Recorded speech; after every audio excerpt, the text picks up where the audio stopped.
मित्रांनो हा बघा इथे एक स्टोन क्रॅब आहे. मी पकडलाय त्याला.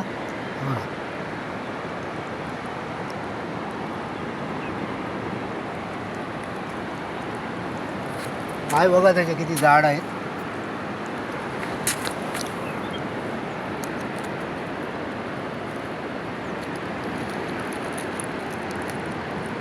दगडाला घट्ट पकडून ठेवतो. हे बघा पाय बघा त्याचे हाड आहे.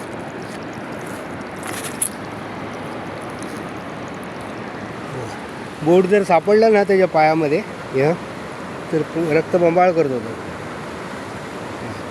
एवढा मोठा आहे बघा स्टोन क्रॅब. हे दगडामध्ये राहतात. ही पकडायची एक टेक्निक आहे.